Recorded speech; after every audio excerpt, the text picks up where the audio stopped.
morning. Thank you all for attending. I'm Bill Hammond, and I'm president of the Texas Association of Business. We're here to talk about completion-based funding.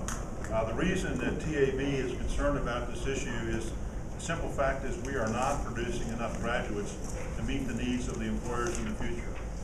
Today, over 60% of the jobs being created in Texas and this country require some post-secondary degree or certificate of some sort. And right now, of adult Texans between the ages of 25 and 34, only about 31% have any such degree or certificate. That does not work for the future of Texas. If we're not able to create an educated workforce, the jobs will not be here in Texas.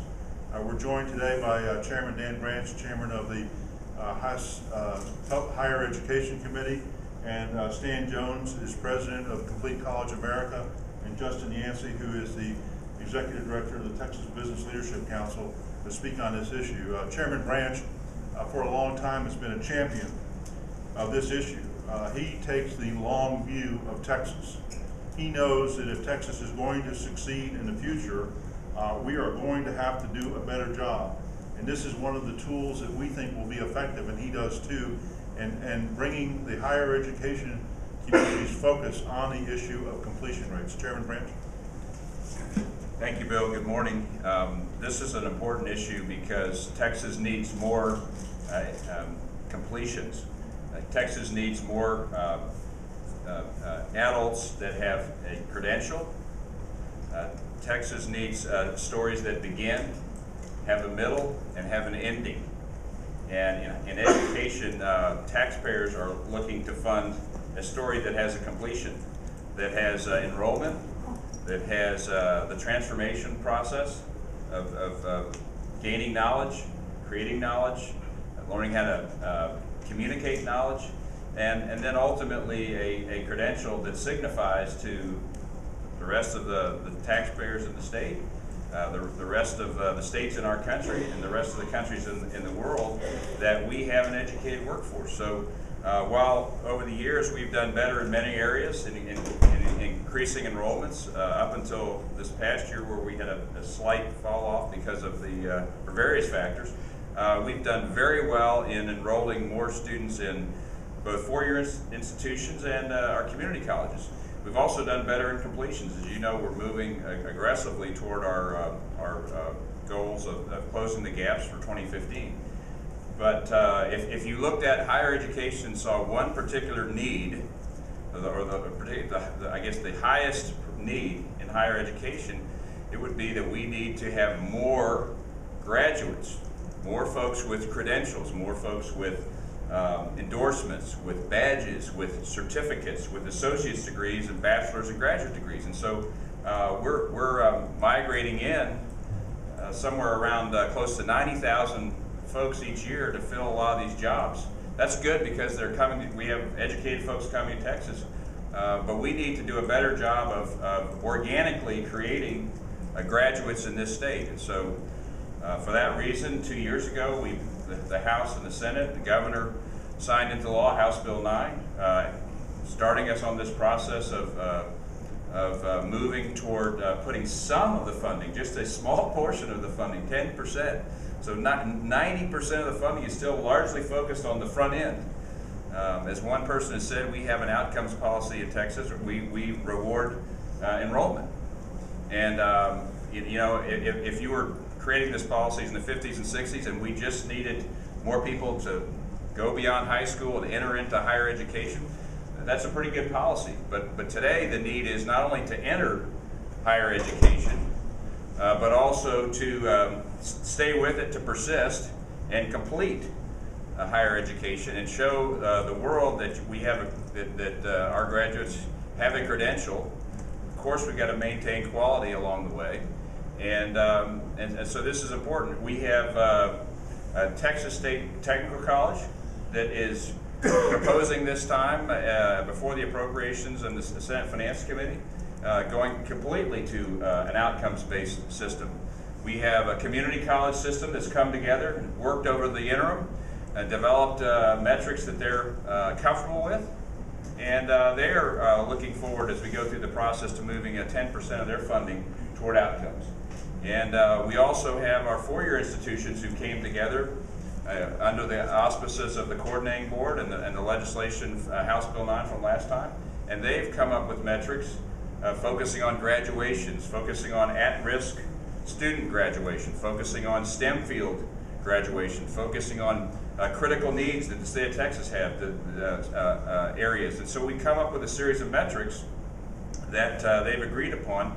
And now I'm very hopeful that the Senate Finance Committee and my colleagues in the House on the House Appropriations Committee will keep Texas moving forward to an area that we desperately need, which is more incentive, more focus on completing. And for that reason, I've filed House Bill 25. House Bill 25 is an effort to keep this process going. It understands that we're a big state. We don't necessarily need a one-size-fits-all, but we do need to have a little more focus on the completion and have some balance in our formula, as opposed to just have all the focus and imbalance on, whether a student is in a class on the 12th or 20th day, or whether some student has had a contact with a professor. The whole world is moving toward competency. Does someone have a certain level of competency? Then let's move them on. Let's be efficient. Let's get them out in the workforce. And as we move toward competency learning and we move toward the outcome that we want, someone has a certificate, someone has an endorsement, someone has a degree, then they should move out into the workforce and become productive, engaged citizens. So to me, this is a process that we're in, and I'm really excited that we have folks like Bill Hammond at Texas Association of Business. The business community is focusing on this. We had a meeting yesterday with the Texas Business Leadership Council, very focused on this issue. A lot of civic and business leaders applauding these efforts. So we've got Stan Gardner, who's a national leader on this subject. Complete College America. This is not just a Texas problem. So Stan's got the information on what other states are doing. And I hope we can keep Texas in the lead of this as other states have picked up the baton and are moving in this similar directions. Folks like, states like Tennessee who've gone to 100% outcomes. So I'm going to turn it over to Stan to give us a sense of what's happening around the country. Stan Jones with Complete College America. I'm sorry, Stan Jones, that's it, Bert. Thank you. Thank you, Chairman. Thank you, Bill, for calling this press conference. Complete College America is a national not-for-profit. We're principally funded by foundations, by the Gates Foundation, by the Lumina Foundation, and others. We have a single purpose, as you might tell from our name, Complete College. It's our laser focus on having more students complete college across the country. We also have a single point of leverage, and that's working with states, legislators, governors, business community, higher education officials within states. We started an alliance of states. Texas was one of the founding members of our alliance. We work now with 32 states in the District of Columbia. And so from that perspective, I can tell you a couple things about where Texas is on paying for results. First of all, when we started about 4 years ago, there were only 3 states in the entire country that could say that they were paying for results or had an outcome-based formula. Today, from our surveys and working with states, there are 25 states that either have adopted performance funding, in process of adopting it, or proposing it to their general assemblies. So this is a wave that's sweeping the country, and it's a wave that's going to be here. There are 3 things I want to call out Texas for doing things right. In many states, I think it's fair to say people may feel that these performance funding formulas are being imposed upon colleges and universities. This state took a different approach. The coordinating board worked very closely as a result of the legislation that Chairman Branch had, that the universities and the colleges really identified the metrics that ought to be part of this outcome-based formula. And so they've been collaborating and they've really put this forth, and that's significant. Secondly, if we were to write, and we work with a lot of states on performance funding, and actually my home state of Indiana, I started fighting this battle about 8 years ago. If we were to write a formula as to what might be in a formula for outcomes-based funding formula, I think Texas has done it right. They've paid attention to the differentiation of missions. for colleges and universities. They paid attention to at-risk students. They paid attention to part-time students and transfer students. They paid attention to special needs in the economy for nurses and for STEM graduates. They've done a very deliberate and thoughtful way of putting this together. The third point I want to make on their formula is, so where do you start? Is it 100% like Tennessee? Is it 50% like Ohio is just proposed? Is it 10%? 10% is in line, I think, with what many states are doing across the country. It's a significant step. I think I would call it the Goldilocks number. It's not too big, not too small, just about just right for where you need to be. And in closing, we were here, I think, a little bit over a year and a half ago, and really, with money that the Gates Foundation put forward, gave Texas a $1 million grant to focus on college completion. They were 1 of 10 in the country that were picked out. We had over 30 applicants, 30 states apply. It signified the leadership that you have in the state from the business community, from the legislature, from the governor's office, and that's still true today. And we're here today because we know Texas is big, Texas is diverse, that what happens in Texas will have an effect on the rest of this country. And so we're very supportive of this outcomes-based formula that's before the General Assembly. We're also confident with your know-how you're going to get it done. So thanks for having me. Thank you, Stan. You know, it was mentioned, but if Texas is going to stay in the game, if Texas is going to compete for these jobs in the future, we're going to have to step it up. And this is just one of many areas that Texas will have to compete in terms of an educated workforce. We've had the luxury, as Dan mentioned, over the last few years of having net immigration of a educated workforce. When, and we hope and pray, the economy nationally recovers, that's going to stop, and we're going to have to do it on our own. So we strongly endorse Chairman Branch's legislation. We call on the legislature to pass this legislation, implemented as soon as possible, and we hope over the years that the percentage of the funding based on these formulas will be dramatically increased. We would be happy to try to answer any questions you might have. Your paperwork mentions that a number of four-year universities appear to be coming on board with the concept. Yes. But some are not. Can you That's give correct. us some examples? Well, I mean, I don't know what Chairman wants to comment, but I think that what we have seen is that some institutions have worked with, or a lot of institutions have worked with the coordinating board on this issue.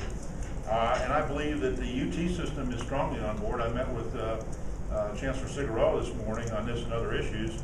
However, we are certainly receiving back channel, not publicly, that there's a lot of crawfishing going on the part of these four-year institutions. Publicly, their face is that they're with us. And then they're explaining their arm's length terms and conditions for accepting us. I mean, it almost comes down to the point where if they're guaranteed more funding under Chairman Branch's formulas, then they're okay. If there's any risk to them whatsoever in terms of them having to increase their productivity, which is the key issue here, then they're expressing concerns to legislators. I think that's unfortunate. I think it's bad public policy, and they need to get in the game.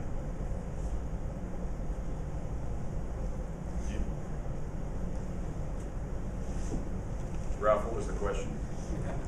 Can you identify any specific schools that are on board or crawfishing, as Mr. Hammond put it? Well, as I said, the legislation called for, during the interim, there was a committee of college leaders, college presidents, both at the 2-year level and the 4-year level. And actually, the way the process worked, the community colleges actually took longer to come to a resolution. Interestingly enough, they're on board, seem to be more readily on board this time. We've got a Texas State Community College who's ready to move very aggressively to this type of a system. And yeah, there are details where, and in those instances, there's some new money involved in both of those approaches. And so I think we're open-minded. I think I'll defer to Chairman Pitts and Chairman Otto in my chamber to work the details out. But the larger issue, Ralph, is that we need to identify where the tension seems to be, because publicly all these university leaders were either on the committee that agreed on the metrics, or they have been publicly saying they're for outcomes. And they've been telling the lieutenant governor, the governor, and the speaker that they're for outcomes, and yet they seem to be sending emissaries into folks on subcommittees and trying to put the brakes on.